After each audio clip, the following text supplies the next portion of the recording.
ஜெய் பீம் நம உதாயம். புத்தரம் அவர் தம்மமம் நூலிலிருந்து நம்ம 50ஆம் பாகத்துக்கு வந்திருக்கிறோம். புத்திஸ்ட் ஃப்ரெட்டர்னிட்டி கவுன்சில் சார்பாக புத்தரம் அவர் தம்மம் பாபாசி டாக்டர் அம்பேத்கர் அவர்கள் எழுதிய இந்த நூலிலிருந்து இதுவரை நம்ம நூல் 4 மதமும் தம்மமும் பகுதி முழுதாவே முடிச்சிருக்கிறோம். சென்ற வாரம் அதற்கான ஒரு கலந்துரையாடல் நடந்தது. இப்போ இந்த வாரம் முழு அந்த நூல் 4 அனைத்தையும் ஒரு தொகுப்பாக கொடுத்துட்டு நம்ம அடுத்த நூலுக்கு போகலாம் அப்படிங்கிறது என்னுடைய எண்ணம். கடந்த வாரம் கலந்துரையாடல், அதில் நிறைய பேர் கலந்துட்டு உங்களோட ஃபீட்பேக் கொடுத்தீங்க. இது வரைக்கும் நடந்த எல்லா நிகழ்ச்சிகளும் நம்ம அதை ககோரா டாக்ஸ் அப்படிங்கிற அந்த சேனலில் பார்க்க முடியும். அந்த சேனலில் வந்து நீங்கள் பழைய 50 வாரங்களில் நடந்த எல்லாத்தையுமே பார்க்கலாம். பார்த்துட்டு நீங்கள் சப்ஸ்கிரைபும் பண்ணுங்க. இந்த வாரம் நம்ம இந்த மதமும் தம்மமும் பகுதியில் நூல் 4 அதனுடைய தொகுப்பை நம்ம பார்க்கலாம். இதில் வந்து 4 பகுதிகளாக பிரிச்சிருந்தது. பகுதி 1 வந்து மதம், அதுக்கும் தம்மத்துக்கும் என்ன பெரிய வித்தியாசம் அப்படிங்கிறத நம்ம பார்த்தோம். பகுதி 2ல் மதம்ல பயன்படுத்தக்கூடிய ஒரு சில வார்த்தைகள் தம்மத்திலையும் பயன்படுத்தப்படுகின்றன. ஆனால் அதே சமயத்தில் வெவ்வேறு அர்த்தத்தில் இருக்கு. சொல் ஒரே மாதிரி தான் இருக்கும், ஆனால் வார்த்தைக்குடைய அர்த்தம் வேற வேற மாதிரி இருக்கும் அப்படிங்கிறத பகுதி 2ல் பார்த்தோம். பகுதி 3ல் வந்து பௌத்த வாழ்வியல், பௌத்தர்னா எப்படி இருக்கணும், நடந்துக்கணும் அப்படிங்கிறத நம்ம பார்த்தோம். பகுதி 4ல் புத்தர் அவருடைய காலத்தில் நேரடியாக செய்த பேருரைகள், போதனைகளோட தொகுப்பை ஒரு 6 தலைப்பின் கீழ் பார்த்தோம். இப்போ இது எல்லாத்தையுமே நம்ம முடிச்சிருக்கிறோம். ஒரு சுருக்கமாக அதை பற்றி ஒரு ஓவர்வியூ, ஒரு பேர்ட்ஸ் ஐ வியூ மாதிரி பார்த்துட்டோன்னா நம்ம அடுத்த நூலுக்கு போகிறதுக்கு நல்லாயிருக்கும். இப்போ முதல் பகுதியில் மதம் என்பது என்ன அப்படிங்கிறத பார்த்தோம். மதம்ங்கிறது ஒரு ஃபிக்ஸட் டெஃபினிஷன் கிடையாது. அதனால் இது வந்து நமக்கு நல்லா புரிஞ்சுக்கணும். ஆரம்ப கட்டத்திலிருந்து மதம் அப்படிங்கிறது வெவ்வேறு அர்த்தத்தில் தான் வருது. வார்த்தை தான் வேணா மதம்னு இருக்கலாம், ஆனால் அர்த்தம் வந்து மாறிக்கிட்டே தான் இருக்கு. இதை நம்ம புரிஞ்சுக்கல அப்படின்னா, பௌத்தம் அப்படின்னா பௌத்தமும் ஒரு மதம் தானே அப்படின்னு எல்லாரும் அதனால தான் அதை கிரிட்டிசைஸ் பண்ணுறாங்க. ஏன்னா மதம் அப்படின்னா ஆதி காலத்தில் அது ஒரு இயற்கையை வணங்குற மாதிரி இருந்தது. ஏன்னா இயற்கை வந்து அவனை அழிச்சிரும்னு. அதுக்கப்புறம் ஏதோ ஒரு பெரிய சக்தி நம்மளெல்லாம் ஆட்டி படைக்குது மேல இருந்து, உடனே அதுக்கு வந்து நம்ம பலி கொடுக்கணும், யாகம் கொடுக்கணும், அப்படி ஒரு நம்பிக்கை இருந்தது. அதுக்கப்புறம் அது கடவுள் அப்படின்னு மாறுச்சு. அப்புறம் அந்த கடவுள்னா இப்போ மனுஷனை வந்து ஆன்மான்னு வைக்கிறாரு, மறுபிறப்பு செய்கிறாரு. இப்போ போன ஜென்மத்தில் பண்ண பாவம் தான் இந்த ஜென்மத்துக்கு நம்ம கொண்டு வருது. இந்த மாதிரி மதம்ங்கிறது ஒரு அப்படியே கால போக்கில் வந்து ஒரு பரிணாம வளர்ச்சி அடைஞ்சு ஒவ்வொரு காலகட்டத்திலையும் ஒரு ஒரு அர்த்தத்தை கொண்டு வந்திருக்கு. வார்த்தை வந்து மதம்னு இருந்தாலும் அர்த்தம் வந்து மாறிக்கிட்டே தான் இருக்கு. அப்போ இப்போ நம்ம என்ன நினைக்கிறோம் அப்படின்னா, மதம்னா அதில் ஒரு கடவுள் இருக்கணும், அதில் வந்து வழிபாட்டு முறைகள் இருக்கணும், சடங்குகள் இருக்கும், பூஜைகள் இருக்கும், பூஜாரிகள் இருப்பாங்க, அதுக்கு ஒரு மத நூல் இருக்கும். இந்த மாதிரி நம்மளா நினச்சிக்கிறோம். மதம்னு உடனே நம்ம மைண்டில் அப்படி தான் ஃபீட் இன் ஆகுது. ஆனால் அதை நம்ம நல்லா புரிஞ்சுக்கணும். இது வந்து மதம்ங்கிறது அந்த காலத்துலேருந்து வார்த்தை வேணா மதம்னு இருந்திருக்கலாமே ஒழிய ஒவ்வொரு காலகட்டத்திலையும் வெவ்வேறு அர்த்தங்களில் அது வந்துக்கிட்டு இருக்கு. இப்போ நம்ம வாழ்ந்துகிட்டு இருக்கிற காலத்துல இந்த மாதிரி ஒரு அர்த்தத்தை நமக்கு புகுத்தி இருக்கிறாங்க. அதனால நம்ம வந்து மதம்னு உடனே அந்த மாதிரி நினைச்சுக்கிறோம்.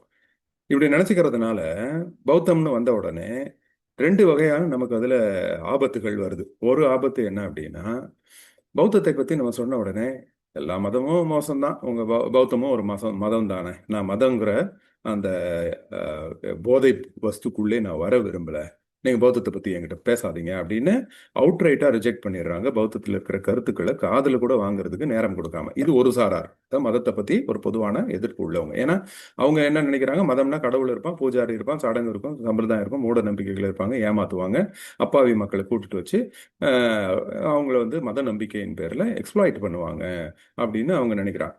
அதனால அவங்க வந்து மதம்ங்கிற வார்த்தையை கேட்ட உடனே பௌத்தத்தையும் வெறுக்கிறாங்க. இன்னொரு எக்ஸ்ட்ரீம்ல என்ன ஆகுது அப்படின்னா, பௌத்தம் விரும்பி அந்த பௌத்தத்தை வந்து விரும்பி ஏற்கக்கூடியவர்கள் இது ஒரு மதம் தானே அப்படின்னு வந்துட்டு அதே டெஃபினேஷனோட பௌத்தத்துக்குள்ளேயும் வந்துட்டு இங்கேயும் ஒரு கடவுள் இருப்பாரு, புத்தர் தான் சாமி, அப்போ நம்ம வந்து புத்தரை வணங்கணும், புத்தருக்கு நம்ம வந்து பூஜைகள்லாம் பண்ணணும், பூஜைகள் பண்ணால் அவர் நம்மளை நல்லா பார்த்துப்பாருங்கிற மாதிரி அதே மனப்பான்மையோட புத்தரையும் அணுகக்கூடிய ஒரு சூழல் உருவாயிடுது. ஸோ ஆக மொத்தம் இந்த புரிதல் வந்து ரொம்ப ரொம்ப முக்கியமானது. மதம் அப்படிங்கிறது ஒரு வார்த்தை தானே ஒழிய அதனுடைய அர்த்தம் வந்து பௌத்தத்தில் கம்ப்ளீட்டாக டிஃப்ரெண்ட். அங்கே தான் தம்மம்ங்கிற வார்த்தை தான் அதுக்கு நம்ம பயன்படுத்துகிறோம். இப்போ இந்த தம்மத்துக்கும் மதத்துக்கும் என்ன வித்தியாசம் அப்படிங்கிறத நம்ம நிறைய பார்த்தோம். முக்கியமான ஒரு விஷயம் என்னன்னா, தம்மம்ங்கிறது ஒழுக்கம். இங்கே கடவுள் கிடையாது, கடவுளுக்கு பதிலாக ஒழுக்கம். எல்லா மதங்கள்லையும் கடவுள் இருக்கும், அல்லது கடவுளின் தூதுவர்னு யாராவது ஒருத்தருங்க இருப்பாங்க. ஆனா இது இருக்கிற உலகத்தில் இருக்கிற எல்லா மதங்களையும் இன்னைக்கு வந்து ஃபேமஸா இருக்கக்கூடிய பெரும்பான்மையான மதங்கள்ல கடவுள் இருக்கும். ஆனா பௌத்தத்துல மட்டும் கடவுள் கிடையாது. அப்ப கடவுளுக்கு பதிலா அங்க என்ன இருக்கு அப்படின்னா ஒழுக்கம். ஒவ்வொருத்தரும் தன்னை ஒரு நேர்மையாக மனசாட்சிப்படி அடுத்தவங்க மாதிரியே நம்மளையும் நினைக்கிறது, நம்மள மாதிரி அடுத்தவங்களை நினைக்கிறது, இந்த ஒரு சமூகத்துடைய ஒரு தொடர்பு உள்ள ஒரு ஒழுக்கம் தான் வந்து தம்மத்தின் அடிப்படை. இப்போ மற்ற மதங்கள்லாம் ஒழுக்கம் இருக்கும், ஒழுக்கத்தை போதிப்பாங்க. ஆனால் அதுக்கும் தம்மத்துக்கும் என்ன வித்தியாசம் அப்படின்னா, மற்ற மதங்களில் கடவுள் இருக்கிறதுனால அங்கே வந்து ஒரு சக மனிதன், நம்ம ஒழுக்கம்ங்கிறது நான் என்ன மீன் பண்ணுறேன் அப்படின்னா, சக மனிதனோட நம்ம நடந்துக்கிறது. இந்த ஒரு சமூகத்தில் இப்படியெல்லாம் நடந்துக்கணும் அப்படின்னு நமக்குள்ள ஒரு கோட்பாடுகள் விதிச்சுக்கிறோம் இல்லையா, அது பேர் தான் ஒழுக்கம். அடுத்தவங்களை துன்புறுத்தக்கூடாது, அடுத்தவங்க பொருளை நம்ம எடுக்கக்கூடாது, அடுத்தவங்களை நம்ம டிஸ்டர்ப் பண்ணக்கூடாது அப்படின்னு நினைக்கிறது தான் ஒழுக்கம். அப்போ இந்த மாதிரி தான் எல்லா மதங்களும் சொல்லுது. அப்போ தம்மத்தில் மட்டும் என்ன வித்தியாசம் அப்படின்னா, மற்ற மதங்கள்ல கடவுள் இருக்கிறதுனால சக மனிதனை பார்க்க வேண்டியது கடவுள் நம்மளை தண்டிச்சிருவாரு அப்படின்னு கடவுளை மையப்படுத்தி பார்க்கறது. இங்க கடவுள் இல்லாததுனால இங்க வந்து நேரடியா சக மனிதனை பார்க்கறது மட்டும்தான் இங்க ஒரே நோக்கம். அப்போ மற்ற மதங்கள்ல சக மனிதனை நீ பார்க்கலனா கூட கடவுளை பார்த்துக்கிற வரைக்கும் அந்த மதம் ஓடும். ஆனா பௌத்தத்துல சக மனிதனை பார்க்கலனா இங்க வேற எதுவுமே கிடையாது மதத்துக்கு அடிப்படை. அப்ப அந்த மதமே கிடையாது. அப்போ இது வந்து ஒரு ரயில் பெட்டியோட என்ஜின் மாதிரி. என்ஜின் இல்லைன்னா அந்த ட்ரெயினே ஓடாது. ஆனா அதனுடைய ரயில் பெட்டிகள்ல ஏதாவது ஒரு பெட்டியை நம்ம கழட்டி விட்டா கூட வண்டி ஓடும். ஸோ இது இந்த மாதிரி தான் மற்ற மதங்கள்லையும் பௌத்த தம்மத்துக்கும் உள்ள மிகப்பெரிய வித்தியாசம். மற்ற மதங்கள்ல ஒழுக்கம் அப்படிங்கிற ஆஸ்பெக்ட் இருந்தா கூட ஒருவேளை அந்த ஒழுக்கத்தை அவங்க ஸ்ட்ரிக்டா பின்பற்றலைனா கூட கடவுளை மையப்படுத்தி அவங்களுடைய மதம் இயங்கிக்கிட்டு தான் இருக்கும். ஆனா பௌத்தம் அப்படி இயங்காது. அப்போ பௌத்தத்திலே என்ன அப்படின்னா, பௌத்தம் வந்து ஒரு சமூகம் சம்பந்தப்பட்டது, சக மனிதன் மற்றவங்க எப்படி இருக்காங்க அப்படிங்கிறதே பார்த்துக்கிட்டு இருக்கோம். ஆனா மதம்ங்கிறது தனி மனிதன் சம்பந்தம். என்னுடைய ஆன்மா ஏன் நல்லதுக்கு என்ன சாமி சரி பண்ணணும், நான் சாமிக்கு இதை செய்யணும், சாமி எனக்கு இதை செய்யும், என் ஆன்மா வந்து சுத்தப்படுத்திக்கணும், நான் அடுத்த பிறவியில நல்லா பிறக்கணும். இந்த மாதிரி இருக்கிறது வந்து மதம். தம்மத்துக்கும் மதத்துக்கும் இதான் மிகப்பெரிய அடிப்படை வித்தியாசங்கிறத நம்ம பார்த்தோம். இது தவிர நிறைய வித்தியாசங்களை நம்ம மதத்துக்கும் தம்மத்துக்கும் பார்த்தோம். என்னுடைய கடந்த பகுதிகளில் இதை டீட்டெயில்டாகவே பார்க்கலாம். ஒரு மதம்னா அதுல கடவுள் இருக்கும், தம்மத்துல கடவுள் கிடையாது. அங்க ஆன்மா இருக்கும், இங்க அனாத்தா. ஆன்மாங்கிறது புத்த கோட்பாடுகளுக்கு எதிரானது. மதம்ங்கிறது தனி மனிதன், நான் என்னுடைய முன்னேற்றத்துக்கு. தம்மம்ங்கிறது சமூகத்தின் முன்னேற்றம், சமூகம் வந்து அமைதியா இருக்கணுங்கிறது. மதத்துல வந்து பகுத்தறிவு கிடையாது, அங்க மூட நம்பிக்கைகள் இருக்கும், சொல்றது அப்படியே நம்பணும். ஆனா இங்க வந்து பகுத்தறிவு, எல்லாத்தையும் கேள்வி கேட்கணும். புத்தர் தானே சொல்லியிருந்தா கூட நீங்க அதை கேள்வி கேட்டுட்டு தான் ஏத்துக்கணும் அப்படிங்கிற ஒரு போதனை உள்ள ஒரு வித்தியாசமான மதம் தான் தம்மம். மதத்துல வந்து ஒழுக்கத்திற்கு இடம் வந்து ரயில் பெட்டி மாதிரி, ஆனா இங்க வந்து ஒழுக்கம்தான் மையம், அது வந்து என்ஜின் மாதிரி. மதத்துல இருக்கக்கூடிய ஒழுக்கம் வந்து அந்த ஒரு குழு சார்ந்த ஒழுக்கம். அதுதான் இங்க எப்படின்னா, அந்த ஜாதி, அந்த மதம், தன் மதத்தின் மேல இருக்கவங்களுக்கு மட்டும் அன்பு செலுத்துறது. ஆனா தம்மம்ங்கிறது அப்படி கிடையாது. இங்கதான் வந்து ஒரு பௌத்த மதம் அப்படின்னு சொன்னாலும், தம்மம்னு சொன்னாலும், மற்ற மதங்களை வந்து ப்ரமோட் பண்ணக்கூடியவர்கள் கூட பௌத்தத்தை அதே கண்ணோட்டத்தோட பார்க்கக்கூடாது. ஏன்னா தம்மம் என்ன சொல்லுதுன்னா, இந்த ஒழுக்கம், அதாவது சக மனிதனை நேசிக்கிறது எல்லா மதங்களுக்கும், எல்லா ஜாதிகளுக்கும், எல்லா உயிரினங்களுக்கும் பொதுவானதுன்னு சொல்லுது. அப்ப இங்க வந்து ரொம்ப மிகப்பெரிய டிஃபரன்ஸ் இருக்கு. அதே மாதிரி மதத்துல வந்து ஒழுக்கம் இல்லைன்னா கூட மதம் இயங்கும். ஆனா இங்க ஒழுக்கம் இல்லை அப்படின்னா தம்மம் இயங்காது. சடங்குகள், பலி, யாகம் இந்த மாதிரி எதுக்குமே இடம் கிடையாது தம்மத்துல.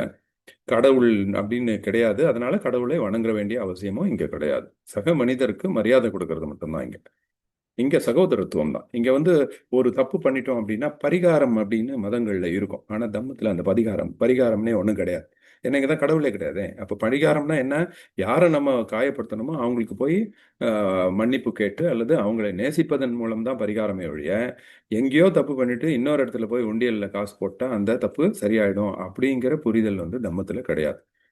இங்க மதத்துல வந்து அற்புதங்கள் செய்யணும், அப்பதான் அந்த கடவுள் நம்பிக்கை கண்டினியூவா இருந்துகிட்டே இருக்கும். இங்க அற்புதங்கள், ஏன்னா இங்க கடவுளே கிடையாதுல்ல, அதனால அற்புதங்களுக்கான அவசியம் கிடையாது. ஒரு மேஜிக் ஷோ பண்ணி எல்லாரையும் கவர் பண்ணணும், ஏமாத்தணுங்கிற அவசியமே கிடையாது. மதம் வந்து உலகம் எப்படி படைக்கப்பட்டது ஆண்டவனால் அப்படின்னு வந்து சொல்லும். ஆனா தம்மம் வந்து உலகம் எப்படி படைக்கிறதுங்கிற பத்தியே அணுகவே அணுகாது. இப்போ இருக்கிற உலகத்துல நம்ம எப்படி சந்தோஷமா, நம்மளும் சக மனிதர்களும் சந்தோஷமா வாழணும் அப்படிங்கிற ஒரு வாழ்வியலை சொல்லிக் கொடுக்கறது தான் தம்மம் அப்படிங்கிறது. இதுதான் மேஜர் டிஃபரன்ஸ். ஆனாலும் பௌத்தத்தை நம்ம மதம் தானே சொல்லணும். ஆமா, நம்மளுடைய அரசியலமைப்பு சட்டப்படி அது ஒரு மதம் தான். சொல் ஒன்று, ஆனா பொருள் வேறு. இதுதான் நம்ம புரிஞ்சுக்கணும். ஓகே. அந்த வார்த்தையிலே நம்ம வந்து மாட்டிக்கிட்டோம் அப்படின்னா, புத்தர் சொல்றது என்ன அப்படின்னா, வார்த்தையை மட்டுமே பிடிச்சுக்கிட்டு அதனுடைய மீனிங்கை பார்க்காதவங்க சேத்தில் சிக்கிய யானை மாதிரி அப்படின்னு உவமைப்படுத்துறாரு புத்தர். இப்போ நம்ம வார்த்தையை இது மதம்னு தானே நீங்க சொல்றீங்க, அதனால இது மதத்தோட மீனிங் தான் நான் எடுத்துக்குவேன் அப்படின்னா, அவங்க மைண்ட் வந்து சேத்துல சிக்கின யானை மாதிரி அதுல சிக்கிக்கிட்டு இருக்கு. அதுல இருந்து வெளியே வரக்கூடிய ஒரு புரிதல் அவங்களுக்கு இல்லைன்னு அர்த்தம். இதை வந்து நம்ம பௌத்தர்கள் புரிஞ்சுக்கணும். Okay, right. அடுத்தது ஆன்மா. ஆன்மா பொறுத்த வரைக்கும் புத்தர் காலத்துல ரெண்டு வகையான நம்பிக்கைகள் இருந்தது. ஒன்று சசத்தவாதா, அதாவது ஆன்மாங்கிறது அழிவற்றது. இன்னொன்று வந்து உச்சேதவாதா, அது வந்து ஆன்மாங்கிறது அழிஞ்சு போயிடும். ஒன்று வந்து இட்டர்னலிஸ்ட்னு சொல்லுவாங்க, இன்னொன்று வந்து நிகிலிஸ்டிக் அப்படின்னு சொல்லுவாங்க. இட்டர்னலிஸ்ட்ங்கிறது நிரந்தரமானது, அதுதான் சனாதனா. இன்னொன்று இந்த நிகிலிஸ்டிக், அது வந்து அழிந்து போகிறது. எல்லாமே வந்து ஆன்மாங்கிறது, ஆன்மா இருக்கும் ஆனால் அழிஞ்சிரும். ஆனால் புத்தரோடது என்ன அப்படின்னா, இங்கே ஆன்மாவே கிடையாது. அவர் வந்து அது ஆன்மான்னு ஒன்று இருந்தால் தானே அது வந்து தொடர்ந்து இருக்குமா இல்லை அழிஞ்சு போயிடுமான்ற கேள்விக்கே விடும். இவர் வந்து ஆன்மா கோட்பாட்டை எதிர்க்கிறார். இதை வந்து நம்ம அழகத்துப்பம சுட்டால நம்ம பார்த்தோம். அடுத்து புத்தர் மறுபிறவியை நம்பினாரா அப்படின்னா, மறுபிறவியை நம்பினார் தான். ஆனால் அதே மாதிரி தான், அர்த்தம் வந்து வேற, சொல் தான் ஒரே மாதிரி இருக்கும். மறுபிறவி மற்ற மதங்கள்லையும் தத்துவங்கள்லையும் சொல்ற மறுபிறவி பௌத்தத்தில் கிடையாது. பௌத்தத்தில் எப்படின்னா, உடல் பிளஸ் மனம் தான் மனிதன். அப்ப இந்த உடல் அழிந்த உடனே அது வந்து மூலக்கூறுகளா பிரிஞ்சிடுது. அதுதான் புத்தரும் சொல்றாரு. நம்ம அறிவியலும் அதுதான் சொல்லுது. உடல் வந்து இறந்த உடனே 11 மாலிக்யூல்ஸா போயிடுது. அதுதான் புத்தகம். ஸோ இந்த உடல் வந்து அழிவு உட்பட்டது அப்படின்னு சொல்றாரு. அதே மாதிரி மனசும் வந்து மாற்றத்திற்கு உட்பட்டது, மாறிக்கிட்டே இருக்கும். இப்போ இறப்புக்கு பிறகு என்ன ஆகும்? இந்த உடலில் இருக்கக்கூடிய மூலக்கூறுகளும் அந்த மனிதனுடைய சிந்தனையில் இருக்கக்கூடிய ஆற்றலும் அப்படியே அடுத்த உயிருக்கு போயிடும். அது எல்லாம் ஒரு மனுஷங்கிட்ட இருக்கிறது அப்படியே மொத்தமா சேர்ந்து இன்னொரு மனுஷங்கிட்ட வரணும்னு கிடையாது. அது எல்லாம் பல்வேறு பகுதிகளாக பிரிஞ்சு அதில் இருக்கக்கூடிய ஒரு சில மாலிக்யூல் ஒரு பிளான்ட்டா மாறும், ஒரு சிலது ஒரு அனிமலா மாறும், ஒரு சிலது வந்து ஒரு குழந்தையா மாறும். இந்த மாதிரி வெவ்வேறு ரூபத்தில் அப்படி பிரிஞ்சு போயிடும். இதை வந்து அப்படியே ஒரு குளோபலா நம்ம புரிஞ்சுக்கணும். அதே மாதிரி அவர்களுடைய ஆற்றல்ங்கிறது சிந்தனை. அந்த சிந்தனை என்ன ஆகும்? அடுத்தடுத்த பிறவிகளில் கடத்தப்படும். அடுத்து யங்கர் ஜென்ரேஷனுக்கு அது பாஸ் ஆகும். அந்த மாதிரி தான் நம்ம இப்போ வந்து புத்தருடைய போதனைகள் நம்ம பேசிக்கிட்டு இருக்கோம். அப்படின்னா என்ன? புத்தருடைய சிந்தனை இப்போ நம்மக்கிட்ட வாழுதுன்னு அர்த்தம். அதே மாதிரி பாபா சாஹேப் டாக்டர் அம்பேத்கருடைய சிந்தனை இன்னைக்கு நம்மக்கிட்ட வாழுதுன்னு அர்த்தம். இந்த மாதிரி தான் இறந்த பிறகும் ஆற்றல்கள் தொடர்ந்துகிட்டே இருக்கும். ஓகே, ஏன் மறுபிறப்பு பற்றி புத்தர் பேச வேண்டிய அவசியம் இருந்ததுங்கிறத நம்ம பார்த்தோம். ஏன்னா ஒரு தத்துவத்தில், பிராமணிய கோட்பாட்டில் மறுபிறப்புங்கிறது ஆன்மா சம்பந்தப்பட்டு சொல்கிறான். அப்போ ஆன்மானா அப்போ போன ஜென்மத்தில் பண்ண பாவம் தான் அவனை இந்த மாதிரி வச்சிருக்கு அப்படின்னு சொல்லிடுது. அப்போ ஒருத்தன் வந்து பாதிப்படைஞ்சு இருக்கான் அப்படின்னா, அந்த பாதிப்படைந்தவன் மேல் நமக்கு வந்து ஒரு பரிதாப உணர்ச்சி வராத அளவுக்கு இது கொன்னுடுது. ஏன்? அவன் போன ஜென்மத்தில் என்ன பாவம் பண்ணானோ அனுபவிக்கிட்டோம் அப்படின்னு கடந்து போகக்கூடிய ஒரு மனநிலையை இது கொடுத்துருது சைக்காலஜி. ஆனா இந்த ஆன்மா முற்பிறவி மறுபிறவி போன ஜென்மத்து பாவ புண்ணியம் அப்படின்னு நம்பிக்கை இல்லைன்னா நமக்கு என்ன பண்ணும்? சக மனிதன் கஷ்டப்படும் போது ஐயோ பாவம் கஷ்டப்படுறானே, அவனுக்கு நம்மளால என்ன செய்ய முடியும் அப்படிங்கிற ஒரு கருணை பிறக்கும். அப்ப இந்த கருணை வரணும் அப்படின்னா ரொம்ப ரொம்ப முக்கியம், நம்ம வந்து இந்த மறுபிறவி பற்றிய ஒரு சரியான புரிதல் இருக்கணும். போன ஜென்மத்து பாவ புண்ணியம்னு நினைச்சிட்டோம்னா, நல்லா இன்னைக்கு செழிப்பா இருக்கிறவங்க போன ஜென்மத்துல புண்ணியம் பண்ணியிருக்காங்க, இப்ப கஷ்டப்படுறவங்க போன ஜென்மத்துல தப்பு பண்ணியிருக்கிறாங்க, அது அவங்கவுங்க அனுபவிச்சு தான் சாகணும் அப்படின்னு நம்ம வந்து சக மனிதர்களுக்கு உதவி செய்யக்கூடிய ஒரு மனப்பான்மையை இது கொன்னுடுறதுக்கான வாய்ப்பு இருக்கு அப்படின்னு புத்தர் வந்து மிக மகா கருணையாளர் இல்லையா? ஸோ அவர் வந்து இந்த மாதிரியான ஒரு தத்துவத்தை ஆதரிச்சிருப்பாருன்னு நம்ம கற்பனை கூட செஞ்சு பார்க்க முடியாது. அப்போ அவர் என்ன அர்த்தத்தில் சொல்றாரு அப்படின்னா, தம்மத்தில் மறுபிறப்புக்கு ஒரு விளக்கம் கொடுக்குறார். நம்மளுடைய வாழ்க்கை அப்படிங்கிறது பிறப்பு இறப்பு அப்படிங்கிற ஒரு சுழற்சி. அதாவது ஒவ்வொரு கணமும் மனுஷன் பிறக்கிறான் இறக்குறான். நம்மளுடைய செல்ஸ் வந்து அழிஞ்சிக்கிட்டே இருக்கு, சிந்தனை மாறிக்கிட்டே இருக்கு. உடல்ங்கிறது உடல் பிளஸ் மனம் தான் மனிதன். இந்த உடலும் மாறிக்கிட்டே இருக்கு, மனுஷனும் மாறிக்கிட்டு மனமும் மாறிக்கிட்டே இருக்கு. அப்படின்னா வாழ்க்கையில பிறப்பு இறப்புங்கிறது ஒரு சைக்கிள் அப்படிங்கிறத நம்ம ஏற்கனவே பார்த்தோம். இதை பற்றி டீட்டெயில்டாக பார்க்கணும் அப்படின்னா மறுபிறப்பு பற்றி நம்மளுடைய பழைய வீடியோக்கள் ஒரு 4 வீடியோக்கள் இருக்குது, அதில் நம்ம பார்க்கும்பொழுது கம்ப்ளீட்டாக இதை பற்றின புரிஞ்சிடும். இது ஜஸ்ட் ஒரு ஓவர்வியூ. மறுபிறப்பு பற்றி பௌத்தத்தில் வேற மாதிரியான ஒரு புரிதல் இருக்கு. அது எதுக்கு அதை போதிக்கிறாருன்னா, நம்ம அன்றாட வாழ்க்கையில் அனுபவிக்கக்கூடிய கஷ்ட நஷ்டங்கள், அந்த துன்பங்களுக்கு இந்த புரிதல் வந்து நமக்கு நேரடியாக அதை வந்து உதவுது. நம்ம வந்து ஏற்கனவே ஒரு தப்பு பண்ணியிருப்போம், இப்போ அடுத்த கணம் வந்து நம்ம அதுலேருந்து வெளியே வரணும். அது வெளியே வர்றதுக்கான அந்த ஒரு மனப்பான்மை நமக்கு கொடுக்குது. நம்மளை நம்மளே மன்னிச்சுக்க முடியும், நம்ம சக மனிதர்களை மன்னிக்க முடியும். அந்த மன்னிப்பு மனப்பான்மை அவன் ஏற்கனவே பண்ண தப்பு இப்போ அதே கண்ணோட்டத்தோட அவன் மேல ஒரு அபிப்பிராயத்தை வச்சு நம்ம பார்த்துக்கிட்டு இருந்தோம் அப்படின்னா மன்னிக்கும் மனப்பான்மையே வராது. அதனாலதான் இந்த வாழ்க்கையின் அந்த மறுபிறப்போட புரிதல் வந்து தம்மத்துல வேற மாதிரி இருக்கு. அதை நம்ம புரிஞ்சுக்கணும். அடுத்தது, அப்போ மறுபிறப்பு அப்படிங்கிறது எப்படின்னா, இறப்புக்கு பிறகு அந்த மூலக்கூறுகள் வெவ்வேறா பிரிஞ்சு அது வந்து வெவ்வேறு உயிர்களில் போறது ஒரு வகையான மறுபிறப்புன்னு சொல்லலாம். இன்னொரு வகையான மறுபிறப்பு என்னன்னா, நம்ம வந்து ஒரு மனிதனுக்கு இன்னொரு குழந்தை பிறக்குது. அப்ப அந்த குழந்தைக்கு இவனுடைய செல்லில் இருக்கக்கூடிய மரபணுக்கள் இருக்கும், இவனுடைய சிந்தனையின் தாக்கமும் இருக்கும். அப்போ அது வந்து அது ஒரு வகையான மறுபிறப்புன்னு சொல்லலாம். இப்போ ஒரு விதை, ஒரு மரத்துல இருந்து ஒரு விதையை போடுறோம் அப்படின்னா அந்த விதை வந்து திருப்பி இன்னொரு குட்டி மரத்தை கொடுக்குது. அப்படின்னா அந்த மரம் மறுபிறப்பு அடையுதுன்னு அர்த்தம். இது அறிவியல் பூர்வமாக இந்த மாதிரி ஒரு விளக்கத்தை பௌத்தத்துல நம்ம பார்க்க முடியுது. இன்னொரு வகையான மறுபிறப்புங்கிறது தான் ஒவ்வொரு கணமும் நம்ம மறுபிறப்பு அடைகிறோம். அப்போ அந்த மாதிரி நினைக்கும் போது நம்மளுடைய வாழ்வியலுக்கும் அதுக்கும் நேரடியான தொடர்பு இருக்கு. இதை வந்து மிலிந்தா நாகசேனருடைய உரையாடல்கள்ல நம்ம பார்த்தோம். ஓ, அப்போ எப்படி வந்து ஒரு உயிர் இன்னொரு உயிருக்கு போயிடுச்சுன்னா அப்போ இந்த உயிர் அழிஞ்சிருமே அப்படிங்கிற ஒரு கேள்வி வருது இல்லையா?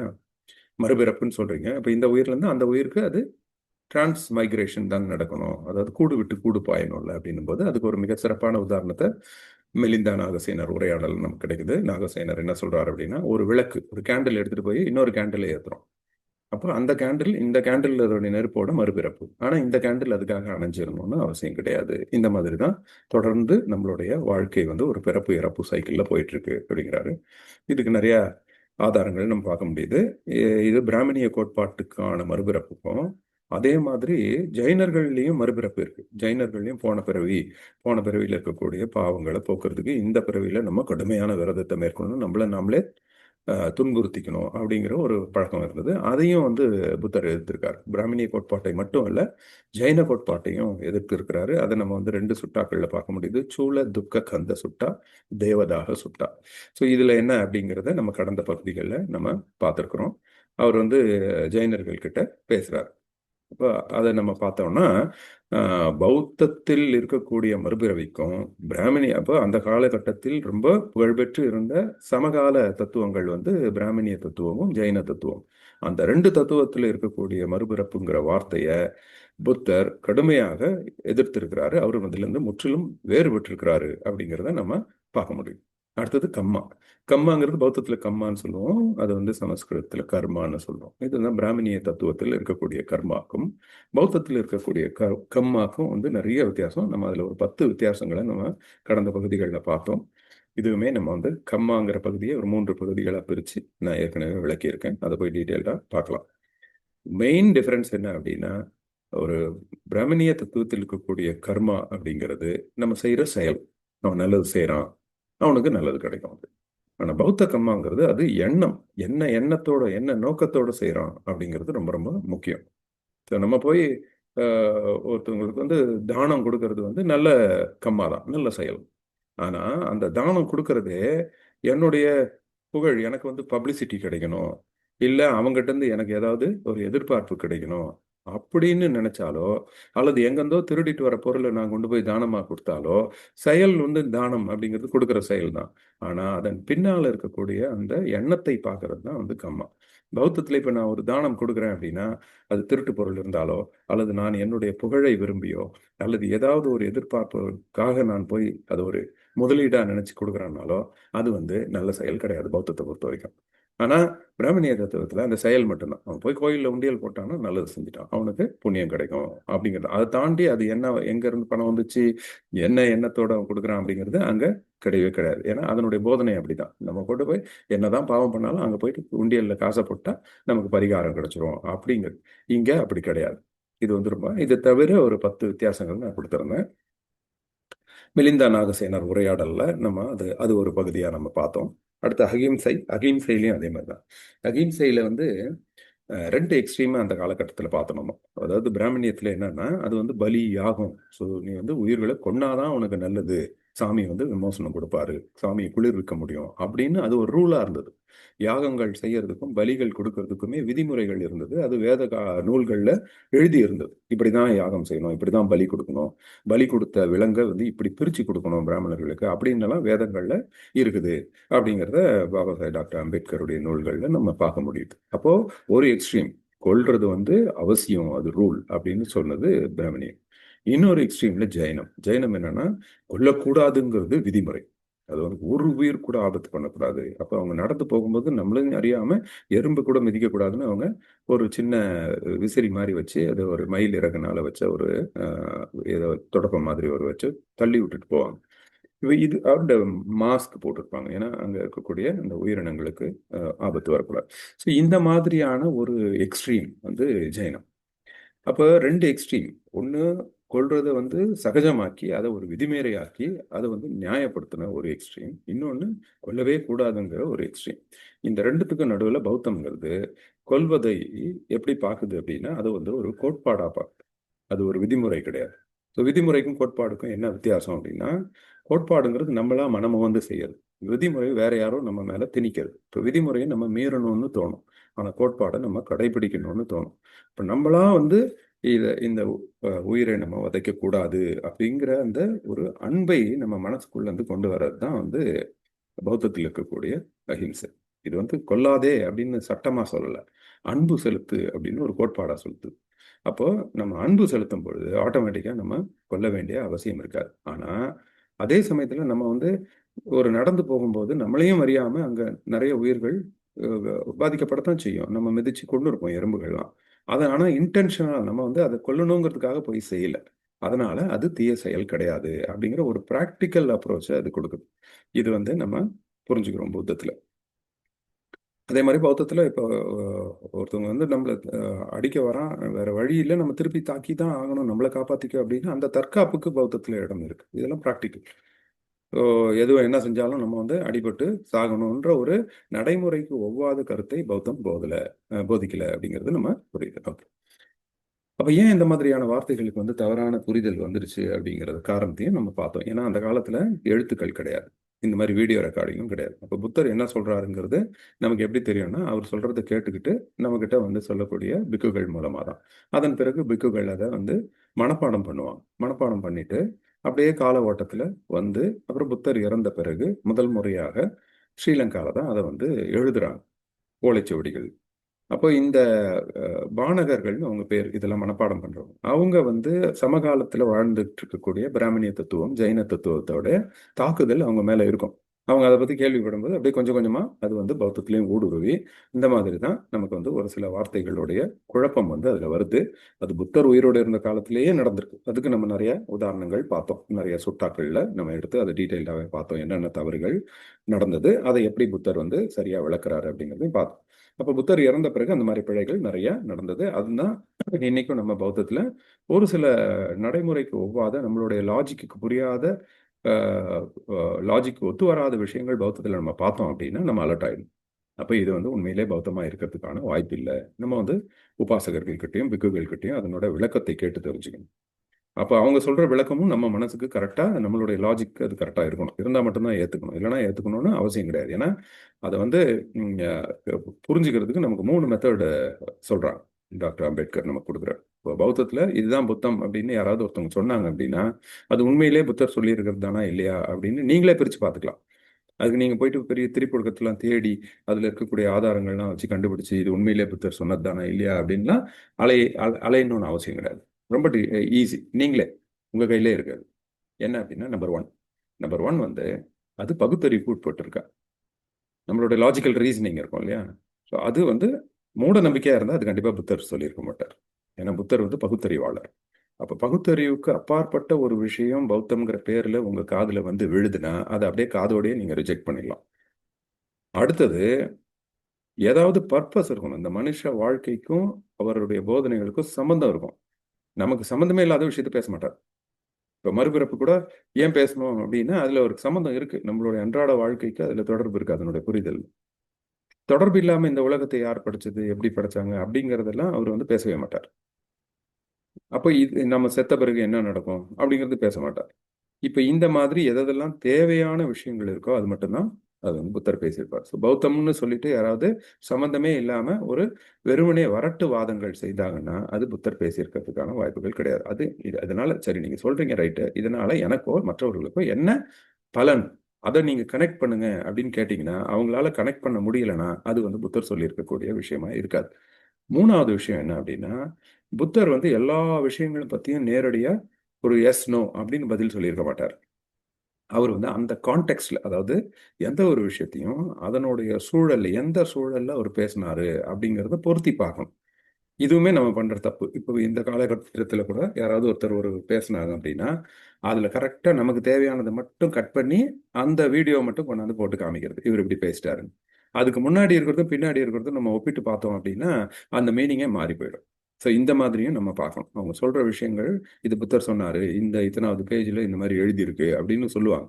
நம்ம என்ன பண்ணோம்னா அத்தனாவது பேஜை கொண்டு வந்து காமிக்க சொல்லி அந்த பேஜுக்கு முன்னாடி இருக்கிறதும் பின்னாடி இருக்கிறதும் சேர்த்து படிச்சோம்னா அப்போ வந்து நம்மளுடைய லாஜிக்கு அது ஒத்து போகும். ஸோ இந்த 3 லிட்மஸ் டெஸ்ட்ஸ், இந்த டெஸ்ட்டை வந்து நம்ம பயன்படுத்தி இது உண்மையிலே புத்தர் சொன்னது தானா இல்லையா அப்படிங்கிறத நம்ம பார்த்து தெரிஞ்சுக்க முடியும். ஸோ இது வந்து நம்ம இந்த சொல்லமைப்பின் பகுதி 2 ஃபுல்லாக தான் நம்ம பார்த்தோம். அடுத்தது நம்ம பார்த்தது வந்து பகுதி 3 பௌத்த வாழ்வு முறை. இதில் 13 தலைப்புகளில் நம்ம பார்த்தோம். ஒன்னொன்றுமே வந்து பௌத்த வாழ்வியல், நம்ம அன்றாட வாழ்க்கையில் நம்ம பின்பற்றக்கூடிய விஷயங்களை தான் நம்ம இதில் பார்த்தோம். அந்த 13 விஷயங்கள்ல ஒன்னொன்னா நம்ம டீட்டெயில்டாகவே பார்த்தோம் ஒவ்வொரு பகுதியிலையும். இதையும் என்னுடைய பழைய வீடியோக்களில் நீங்கள் பார்க்கலாம். நல்லது செய்யணும், தீயது செய்யக்கூடாது. அது மட்டும் அது வந்து நம்ம மனசால கூட நினைக்கக்கூடாது அப்படின்னு இருக்கும். அதே மாதிரி அவா காமம், ஆசைப்படக்கூடாது, அப்புறம் துன்புறுத்தக்கூடாது, கோபம் கொள்ளக்கூடாது, நம்ம மனசை வந்து தூய்மையா வச்சுக்கணும், தான்கிற அகம்பாவம் இருக்கக்கூடாது, அனாத்தா, நேர்மையாக இருக்கணும், நியாயமா இருக்கணும், பகுத்தறிவோட இருக்கணும், தம்மா, ஆழ்ந்த சிந்தனையும் கவனமும் இருக்கணும், எந்த ஒரு விஷயத்திலையும் விழிப்புடன் இருக்கணும், விழிப்புணர்வோட இருக்கணும், அலர்ட். அப்புறம் துன்பம், இன்பம், கொடை, கருணை, இதை பற்றியெல்லாம் நம்ம டீட்டெயில்ஸ் பார்த்தோம்.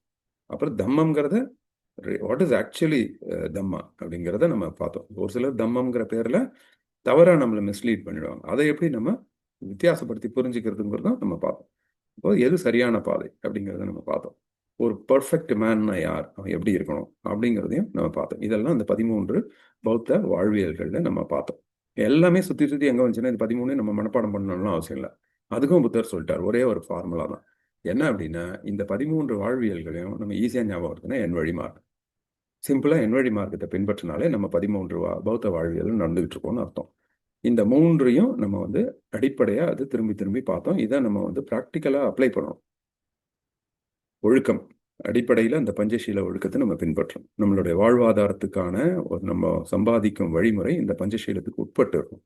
அதுக்கப்புறம் ஒவ்வொரு பௌத்தரும் தியானம் பண்ணணும், மெடிடேஷன். இந்த மெடிடேஷனுங்கிறது எப்படி அப்படிங்கிறத நம்ம அப்பப்போ பார்த்துட்டோம். இது செஞ்சுக்கிட்டே வந்தோம் அப்படின்னா நமக்கு உண்மையை உண்மை அப்படின்னு உணரக்கூடிய ஒரு பகுத்தறிவு நமக்கு வளரும். இதுதான் வந்து என் வழி மார்க்கம். இந்த என் வழி மார்க்கத்தை யார் ஒருவன் தன்னுடைய வாழ்க்கையில பின்பற்றிட்டு இருக்கானோ அவன் பௌத்த வாழ்வியல்ல வாழ்ந்துகிட்டு இருக்காங்க அப்படின்னு அர்த்தம். அவ்வளவுதான், ரொம்ப சிம்பிள். இதுவும் வந்து நம்ம நிறைய டீட்டெயில்டாக பார்த்தோம். புத்தருடைய நேரடியான போதனைகளையும் பார்த்தோம். இது பௌத்த வாழ்வியல். அடுத்தது புத்தருடைய பேருரைகள், அவருடைய சர்மன்ஸ், அது அந்த பகுதி 4ல் பார்த்தோம். இங்க வந்து அது வந்து ஒரு உப தலைப்புகள், 6 உப தலைப்புகள்ல இருந்தது. அதுல இல்லறம், ஃபேமிலி பீப்புளுக்கு வந்து என்ன சொல்றாரு, ஒரு மகிழ்ச்சியான குடும்ப வாழ்க்கை எப்படி இருக்கணும். அப்புறம் இன்றைய காலகட்டத்தில் கூட நம்ம இன்ன வரைக்கும் 2500 வருஷம் கழிச்சும் நம்ம பேசிட்டு இருக்கிற பெண் சிசு கொலை, இதை பத்தி அப்பயே பேசியிருக்கிறார். பெண் குழந்தை ஆண் குழந்தைங்கிறதெல்லாம் ஒரு வித்தியாசமா பார்க்கக்கூடாது. பெண் குழந்தை எந்த வகையிலையும் ஆண் குழந்தையை விட தாழ்வானது கிடையாது, அதனால நிறைய சாதிக்க முடியும் அப்படிங்கிறத புத்தர் அந்த காலத்திலே பேசியிருக்கிறார். இப்போ இன்றைய வாழ்வியல் முறைக்கும் எவ்வளவு பொருத்தமானது ஒரு புத்தருடைய போதனைகள் அப்படிங்கிறத நம்ம ஒவ்வொரு இடத்துலையும் பார்த்துக்கிட்டே வரோம். அடுத்தது கணவன் மனைவி உறவு முறையே அப்பவே பேசியிருக்கிறார். இன்னைக்கும் அது நமக்கு தேவைப்படுது. இன்னைக்கு டிவோர்ஸ் ரேட்ஸ்லாம் நிறைய ஆகிட்டு இருக்கு. சண்டைகள், குடும்பங்களில் நிறைய சண்டைகள் நம்ம பார்க்குறோம். ஸோ பௌத்தங்கிறது ஒரு குடும்பத்தை அமைதியாக வச்சுக்கும், ஒரு தனி மனிதனை அமைதியாக வச்சுக்கும், ஒரு சமூகத்தை அமைதியாகவும் இன்பமாகவும் வச்சுக்கும். அதுதான், அதனால நம்ம இதை பின்பற்றணும் அப்படிங்கிறத நம்ம பார்த்தோம். அடுத்தது ஒழுக்கம் பற்றி சொன்னார். ஒழுக்கம், அந்த பஞ்சசீல ஒழுக்கத்தை நம்ம பார்த்தோம். அந்த ஒழுக்கத்தின் அவசியம் குறித்து 7 பாயிண்ட் நம்ம உப தலைப்புகளில் பார்த்தோம். ஒழுக்கத்தை பின்பற்றலாம் மனுஷன் அழிஞ்சிருவான். அது ஒண்ணுமே செய்ய முடியாது. அது வந்து நியம, அது வந்து கம்ம நியம. நீ தீய செயல்கள் செய்தினா, ஒழுக்கத்துக்கு அப்பாற்பட்ட செயல்கள் செய்தினா கண்டிப்பா அதனுடைய பாதிப்பு நீ அனுபவிச்சு தான் ஆகணும். அது வேற வழியே கிடையாது. இந்த கம்ம நியமாவை வந்து நம்ம கிளியராகவே வந்து புரிஞ்சுக்கிட்டோம். அடுத்தது நன்னெறி, நன்னெறி பற்றிய போதனைகள். இதே நன்னெறி மட்டுமே வந்து நம்ம 5 உப தலைப்புகளில் பார்த்தோம். நன்னெறினா என்ன, ஏன் அது தேவைப்படுது, நன்னெறி வந்து இந்த உலகம் எப்படி இப்போ அண்டர்ஸ்டாண்ட் பண்ணி வச்சுட்டு இருக்கு, அதை எப்படி நம்ம கம்ப்ளீட்டாக அதை முழுமையடைகிறது. அதே மாதிரி அந்த நன்னெறி பாதையில் வந்து நமக்கு எல்லாரும் வரணும் அப்படின்னு அவசியம் இல்லை. நம்ம அதை முடிவு பண்ணிட்டோம்னா நம்ம தனி ஆளாக கூட நம்ம நன்னெறி பாதையை பின்பற்ற முடியும் அப்படிங்கிற ஒரு ஊக்குவிப்பையும் நம்ம அதில் பார்த்தோம். அப்புறம் நிப்பானாங்கிற தலைப்பு கீழே நிப்பானானா என்ன அப்படின்னு சாரிபுத்தர்கிட்ட பிக்குகள் கேட்குறாங்க. ரொம்ப சிம்பிளாக ஒரு பதில் சொல்றாரு. புத்தருடைய பேருரைகளும் எங்கே வந்து கொண்டு முடியுதுன்னா நிப்பானா. நிப்பானா தான் பௌத்தத்தில் அல்டிமேட். நிப்பானாங்கிறது என்ன? ஒரு மனுஷன் எந்த தொந்தரவும் இல்லாமல் பீஸ்ஃபுல்லாக, அதே சமயத்தில் சந்தோஷமா அமைதியும் இருக்கணும், இன்பமும் இருக்கணும். இது ரெண்டும் சேர்ந்து ஒரு மனுஷனுடைய வாழ்க்கை இருந்தால் எவ்வளோ நல்லா இருக்கும். அதுதான் நிப்பானா. அந்த நிப்பானா ஸ்டேஜ் அடையிறது தான் பௌத்தம். இதை எப்படி அடையிறது அப்படின்னா சாரிபுத்தர்கிட்ட போய் கேட்குறாங்க, நிப்பானானா என்ன, எப்படி நாங்கள் அது நிப்பானானா என்ன அப்படின்னா அது என் வழி மார்க்கம் தான் நிப்பானா அப்படின்னு சொல்லிடுறாரு. ஸோ திரும்பி என் வழி மார்க்கத்தில் தான் வருது. ரொம்ப அப்போ பௌத்தம்ங்கிறது கடைபிடிக்கிறதுக்கு ரொம்ப சிரமம், அது புரிஞ்சுக்கிறதுக்கு ரொம்ப சிரமம் அப்படிலாம் ஒன்றுமே கிடையாது. என் வழி மார்க்கம் தான். புரிஞ்சுக்கிறது என் வழி மார்க்கம் தான். கடைபிடிக்கிறது என் வழி மார்க்கம் தான். அப்படின்னா நம்ம புத்திஸ்ட். அப்போ எவ்வளோ சிம்பிளாக வந்து நம்ம ஒரு ஃபார்முலா மாதிரி கொடுத்துருக்குறாரு. இந்த என் வழி மார்க்கத்தை பின்பற்றினா ஆட்டோமேட்டிக்காக நமக்கு மைண்ட் வந்து பீஸ்ஃபுல்லாக இருக்கும், ஹாப்பியாகவும் இருக்கும். இதை வந்து ப்ராக்டிக்கலாக பார்க்க அதனால தான் அது ஒரு சைக்கிள். நீங்கள் வந்து நான் இன்னைக்கு காலையிலேருந்து சாயங்காலம் வரைக்கும் நான் என் வழி மார்க்கத்தை பின்பற்றிட்டேன், இனிமேல் என் வாழ்க்கை ஃபுல்லாக நிம்மதியும் இது சந்தோஷம் தான் இருக்கும் அப்படின்னு அப்படி நம்ம எடுத்துக்க முடியாது. இது வந்து சைக்கிள். ஸோ நீங்கள் வந்து அதை தொடர்ந்து பின்பற்றி இருக்கும்போது சின்ன சின்ன விஷயங்களில் நீங்கள் வந்து சின்ன சின்ன சண்டைகள்லாம் மறையும். சின்ன சின்ன விஷயங்கள்ல மனசு அடையிறது வந்து கொஞ்சம் கொஞ்சமாக குறைஞ்சிக்கிட்டே வரும். அப்புறம் அப்படி கண்டினியூஸாக பண்ணும்போது ஒரு ஸ்டேஜில் வந்து ரொம்ப பீஸ்ஃபுல்லாக நம்ம ஃபீல் பண்ண ஆரம்பிப்போம். நம்மளோட சுற்றி இருக்கிற நம்மளோட குடும்ப மெம்பர்ஸும் பீஸ்ஃபுல்லாக ஃபீல் பண்ண ஆரம்பிப்பாங்க. நம்ம அலுவலகத்தில் இருக்கக்கூடிய நம்மளுடைய சக பணியாளர்கள் பீஸ்ஃபுல்லாக இருப்பாங்க. நம்ம நண்பர்கள் பீஸ்ஃபுல்லாக இருப்பாங்க. குடும்ப உறவினர்கள் பீஸ்ஃபுல்லாக இருப்பாங்க. சமூகமே பீஸ்ஃபுல்லாக நம்மளால இந்த மாற்றத்தை கொண்டு வர முடியும். இது கொஞ்சம் கொஞ்சமாக நடக்கும். சைக்கிள். ஆனால் கண்டினியூஸாக ப்ராக்டிஸ் பண்ணுவோம். நடுவில் விட்டுட்டோம் அப்படின்னா திரும்பி விட்ட இடத்துலேருந்தே ஆரம்பிக்கிற மாதிரி ஆகிடும். இது வந்து ரொம்ப தூரம் மேலே போய் அங்கேருந்து விட்டோம்னா அப்படியே சரன்னு கீழே வந்தோம். ஸோ கண்டினியூஸ் சஸ்டெயின்டு, அதனால ரைட் எஃபர்ட். அந்த எஃபர்ட் இருந்துகிட்டே இருக்கணும். அப்போ இதெல்லாம் நம்ம வந்து அடுத்தது தம்மம் அண்ட் சமூகம் அண்ட் அரசியல். இன்னைக்கு இருக்கக்கூடிய சமூக அரசியலை பற்றியும் புத்தர் பேசியிருக்கிறார். அதையும் நம்ம பார்த்தோம். தம்மம்னா என்ன, அதில் 7 உபத்தலைப்புகளில் பார்த்தோம். அடுத்தது சமூகம் அண்ட் அரசியல் பற்றி அதில் ஒரு 5 உபத்தலைப்புகளில் நம்ம பார்த்தோம். போர்களை பற்றி பார்த்தோம். இப்போ இன்னைக்கு கூட நம்ம வந்து இஸ்ரேல் போரை வந்து நம்ம நியூஸில் பார்த்துட்டு இருக்கோம். அப்போ இந்த மாதிரி அது எவ்வளோ பேர் இறந்து போகிறாங்க. இப்போ இதை பற்றின புத்தருடைய கருத்து என்னவா இருந்தது? அப்போ உலகம் முழுக்க இருக்கக்கூடிய அரசியல் தலைவர்களும் சரி, வந்து கொள்கைகளையும் கோட்பாடுகளையும் வகுக்கக்கூடிய அதிகாரிகளும் மக்களும் பௌத்தத்தை பின்பற்றினா இந்த உலகம் எவ்வளோ சந்தோஷமா இருக்கும். அதனால பௌத்தம்ங்கிறது எனக்கு மட்டும் வேணும் அப்படின்னு கிடையாது. என் குடும்பத்துக்கு மட்டும் நல்லா இருக்கணும்னு கிடையாது. என் ஊருன்னு கிடையாது. என் நாடுன்னு கிடையாது. இது வந்து உலகம், மனிதம், உயிர்கள், அவை என்டையர் ஒரு பிரபஞ்சமே வந்து அமைதியாகவும் இன்பமாகவும் இருக்கணும் அப்படின்னா அதுக்கு பௌத்த கோட்பாடுகள் ரொம்ப ரொம்ப யூஸ்ஃபுல்லாக இருக்கும். அதை வந்து நம்ம புரிஞ்சுக்கணும் சரியானபடி. நம்ம வாழ்க்கையில் ஃபர்ஸ்ட் அப்ளை பண்ணணும். அதுக்கப்புறம் நம்ம அடுத்தவங்களுக்கு முன்னுதாரணமாக இருக்கணும். அதுக்கப்புறம் தான் அடுத்தவங்களுக்கு சொல்லணும். ஸோ இந்த மாதிரி ஒரு புரிதலை வந்து நம்ம இந்த நூல் 4 மதமும் தம்மம் பகுதியில் கம்ப்ளீட்டாக நமக்கு கிடைச்சோம். ஒரு பெரிய மைண்ட் டிரான்ஸ்ஃபர்மேஷனே ஆயிருக்கும். இதை தொடர்ந்து ஆர்வத்தோட நம்ம வந்து பின்பற்ற துவங்கி இருந்தாலும் கண்டிப்பாக ஒரு டிரான்ஸ்ஃபர்மேஷனை நம்ம பார்த்துருக்கோம். ஸோ இந்த புத்தர் அவர் தம்மம் புத்தகத்தில் நம்ம இப்போ 8 பகுதிகள் இருக்கு, 8 நூல்கள். அதை வந்து டாக்டர் அம்பேத்கர் அப்படித்தான் பிரித்து கொடுத்துருக்காரு. இந்த 8 நூல்களில் 4வது நூலை நம்ம கம்ப்ளீட்டாக முடிச்சிட்டோம். இப்போ அடுத்த நூலை நம்ம ஆரம்பிக்கணும். எந்த நூலில் நம்ம ஆரம்பிக்கலாம் அப்படிங்கிற கேள்வியும் வருது இல்லையா? இப்போ தம்மம் பற்றிய புரிதல் நமக்கு வந்துருச்சு. ஆனால் இப்போ வந்த உடனே நம்ம என்ன பண்ணுவோம், பரவாயில்லையே அப்போனா நம்ம அதை பின்பற்றலாம், நல்ல விஷயம் தானே, இவ்வளோ நல்ல விஷயம் தான், நமக்கு நிம்மதியாக இருக்கும், நம்மளால அடுத்தவங்களுக்கு நிம்மதியாக இருக்கும், நமக்கு நல்ல பேர் கிடைக்கும், நம்ம சந்தோஷமா இருக்கலாம் அப்படின்னு ஒரு கன்க்ளூஷன் வரும். ஆனால் என்ன கன்ஃபியூஷன் அதுக்கப்புறம் வருது அப்படின்னா, சரி நமக்கு இதெல்லாம் புரியுது, நம்ம ஃபேமிலி மெம்பர்ஸ்க்கு எப்படி சொல்றது? இப்போ அவங்களுக்கு சொன்னால் தானே அது வந்து நாம் பின்பற்ற முடியும். நம்ம குடும்பத்தில் இருக்கிறவங்களே இதை வந்து எடுத்துக்கலைன்னா நமக்கு பின்பற்றுறதுக்கு சிரமமாக இருக்குமே.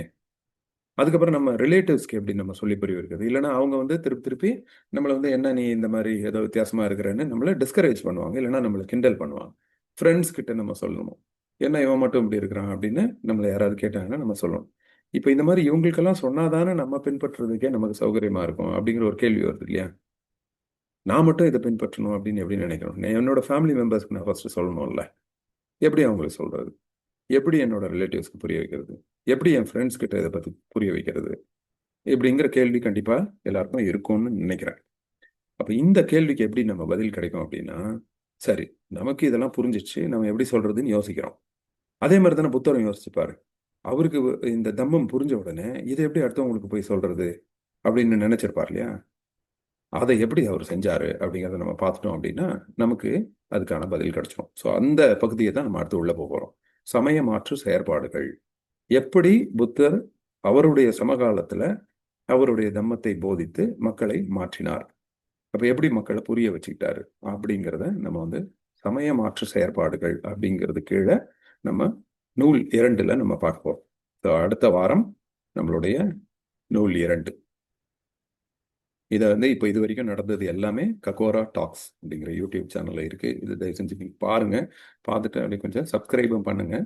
அதில் ஏதாவது கமெண்ட்ஸும் கொடுத்தீங்கன்னா, இப்போ நீங்கள் சொல்லணும்னு நினைக்கிற விஷயங்கள்லாம் நீங்கள் அதில் கமெண்ட்டாக போடுங்க. நான் டெய்லி அதை பார்க்குறேன். பார்த்துட்டு என்னால் முடிந்த அளவுக்கு அதில் உங்களோட சந்தேகங்கள் இருந்தால் அதை நான் தீர்த்து வைக்கிறேன். உங்களோட கமெண்ட்ஸ் வந்து எனக்கு என்கரேஜிங்காக இருக்கும். ஒருவேளை இதெல்லாம் சரியில்லைன்னு நீங்கள் எனக்கு சுட்டி காட்டினா கூட நான் அடுத்தடுத்த வாரங்களில் என்ன நான் திருத்திக்கிறதுக்கும் இன்னும் கொஞ்சம் இந்த நிகழ்ச்சியை நம்ம மேம்படுத்துறதுக்கும் சௌகரியமாக இருக்கும். ஸோ கண்டிப்பாக நீங்கள் அதை சப்ஸ்கிரைப் பண்ணணும், கமெண்ட்ஸ் பண்ணணும், லைக் பண்ணணும். ஓகே. ஸோ புத்தரும் அவர் தம்மமும் நூல் 2 சமய மாற்று செயற்பாடுகள் அப்படிங்கிற தலைப்பில் நம்ம வந்து அடுத்த வாரம் சந்திக்கலாம். காணொலியில் இணைந்திருந்த அனைவருக்கும் என்னுடைய நன்றியை தெரிவிச்சுக்கிறேன். ஜெய் பீம், நமோ புத்தாய.